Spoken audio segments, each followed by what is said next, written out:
Picture spending a Saturday afternoon fussing over a smoky brick burn barrel tucked in the corner of your property. Or maybe your childhood summers involved ducking heavy metal lawn darts while charcoal smoke drifted from a built-in stone grill. Here are 10 backyard staples that have quietly vanished over time. Backyard incinerators showed up constantly in American neighborhoods throughout the 1940s and 50s, acting as the go-to method families used to get rid of household waste. Built from brick, cinder blocks, or sturdy wire mesh, these units torched everything from cardboard and newspaper to leftover food and yard clippings.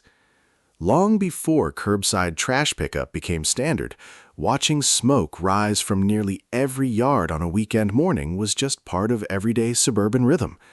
Families felt a sense of accomplishment keeping their properties clean by regularly setting their garbage ablaze, poking the coals with long metal rods to make sure nothing was left unburned. Eventually, though, as cities swelled and worries over pollution and fire hazards grew louder, local governments started outlawing the practice. By the tail end of the 1960s, the odor of burning refuse gave way to the rumble of garbage trucks cruising the block, leaving those brick chimneys behind to crumble away or get turned into flower planters. Some households even competed informally over whose burn pile produced the tidiest ash, and it wasn't unusual for kids to be handed the chore of feeding scraps into the flames after dinner. Local hardware stores sold specialized pokers and mesh screens specifically marketed for home incineration, a small but telling sign of just how normalized backyard burning once was before health regulators stepped in. A built-in brick barbecue pit sat at the heart of the mid-century backyard, symbolizing the outdoor entertaining boom that followed World War II. Rather than the lightweight, movable metal grills common now, these were hefty, fixed structures, frequently self-built using plans pulled from publications like Popular Mechanics or Sunset magazine. Constructed from red brick or fieldstone, they came equipped with sturdy cast-iron grates and built-in storage for firewood. Far from being reserved for hot dogs, they anchored neighborhood get-togethers where fathers in aprons would spend the afternoons slow-roasting ribs or steaks over genuine charcoal or split logs. Many designs included wide side counters for prepping food, and some even incorporated chimneys to steer smoke clear of guests. Once the 1970s rolled around, portable kettle grills and later gas-fueled units made these hulking masonry fixtures feel clunky and outdated. Nowadays, plenty of these weathered pits still linger in older neighborhoods, wrapped in ivy, quietly recalling the heyday of backyard grilling culture. Building one of these pits was often treated as a rite of passage for a new homeowner, a weekend project undertaken with help from neighbors who'd already built their own. Some families even etched the year of construction into the mortar, turning the grill into a small piece of household history that outlasted the very cookouts it was meant to host. Old-fashioned metal swing sets defined childhood for baby boomers and Gen Xers alike, easy to spot thanks to their slim A-frame legs and bold primary-colored paint jobs. Built from hollow steel piping, they'd heat up fast in summer sunshine, making the metal slide a genuine test of nerve for any kid in shorts.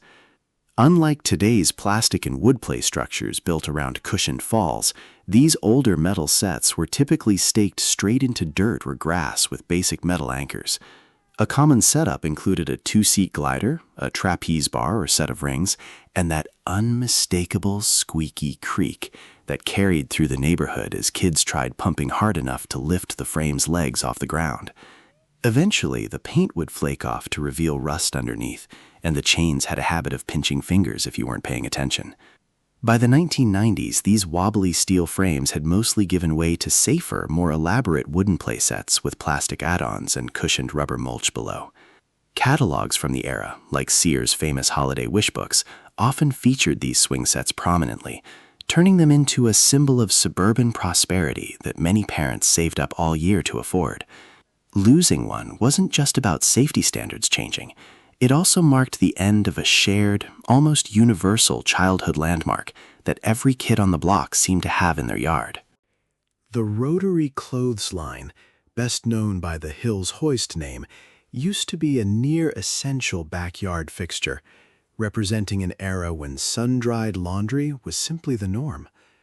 These umbrella-shaped contraptions featured several lines of rope or wire strung across metal arms that could be cranked up to catch passing wind.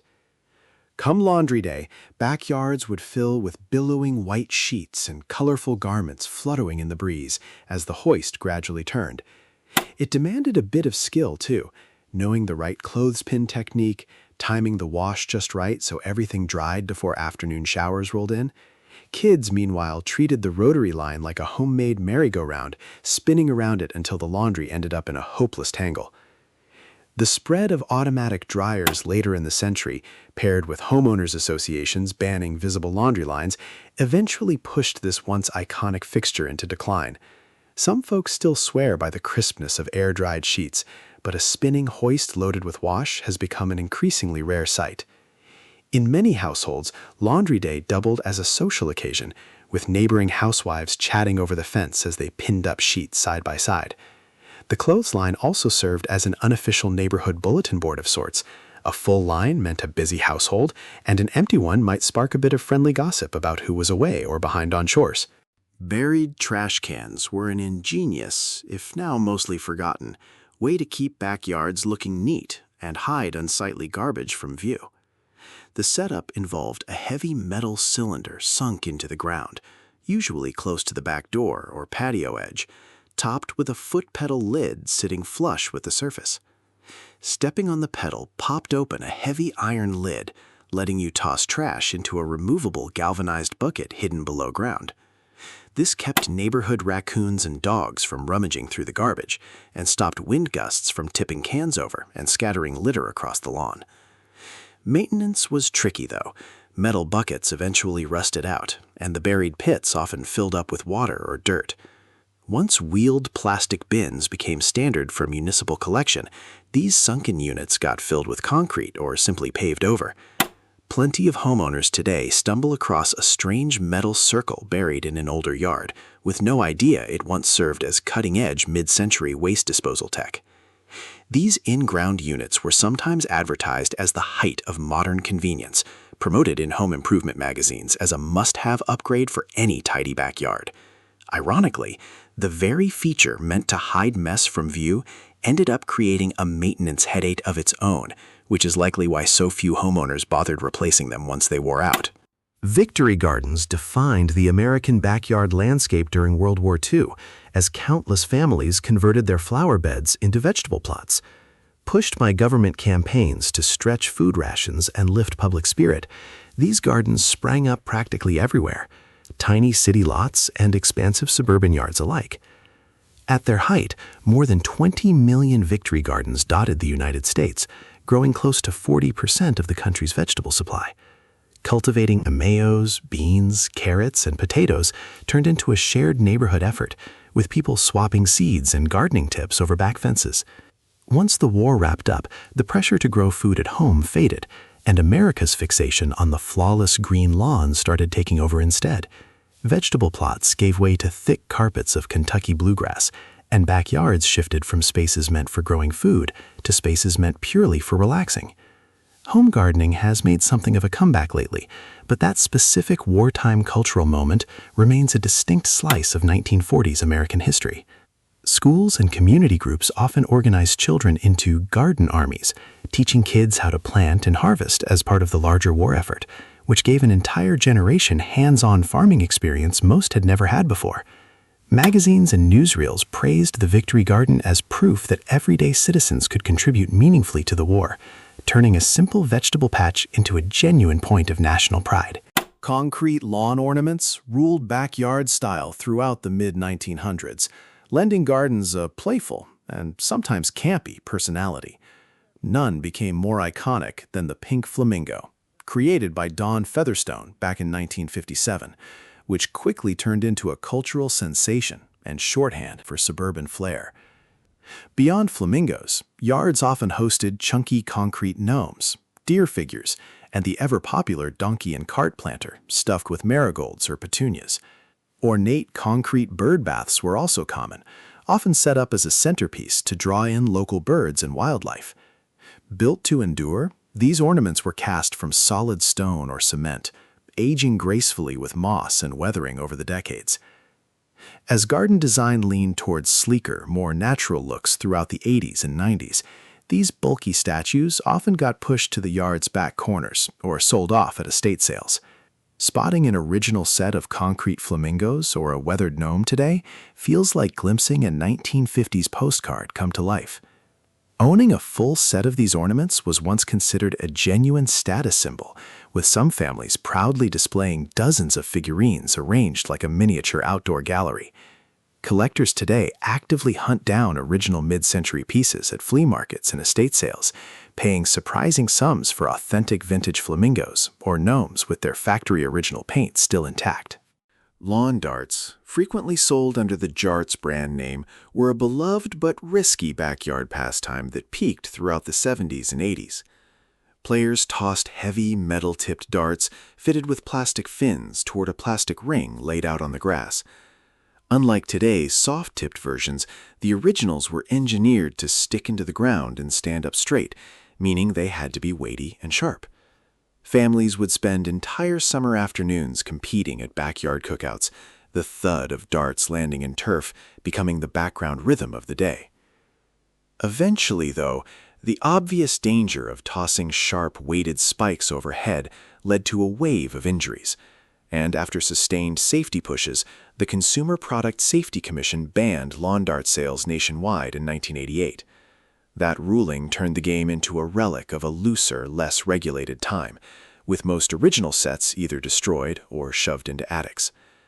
News coverage at the time highlighted several tragic accidents involving children, which turned public opinion firm against the game almost overnight. Even decades later, lawn darts remain a go-to example in conversations about how far consumer product safety standards have come since the mid-20th century. The traditional wooden doghouse used to be a fixture of American backyards, reflecting an era when family dogs mainly lived outdoors. Often built as DIY projects between a parent and child using scrap lumber from home renovations, these structures typically featured a simple gabled roof and round entryway. Painted to match the main house, they were commonly topped with asphalt shingles to keep pets dry during summer downpours. Pop culture cemented the wooden doghouse's image through Snoopy, whose red-roofed home became a defining 20th century icon. Inside, straw or an old blanket lined the floor, giving pets a comfortable spot to retreat during the day. As attitudes toward pets evolved and dogs increasingly moved indoors as full-fledged family members, the demand for permanent outdoor shelters dropped off. Today's pet owners generally lean toward portable plastic crates or indoor beds, leaving the classic wooden doghouse to drift into backyard nostalgia. Building a doghouse was often one of the first hands-on carpentry projects a father would tackle with his kids, making it as much a bonding exercise as a practical necessity.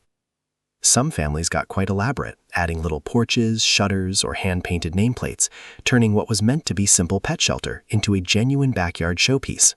Horseshoe pits and badminton nets served as the default backyard sports for generations, offering simple, low-tech fun for guests of every age. A proper horseshoe pit needed 2 iron stakes hammered into the ground exactly 40 feet apart, typically bordered by a wooden frame packed with sand or clay. The clang of a horseshoe striking the stake defined countless summer afternoons, often paired with neighbors cheering on a well-placed ringer.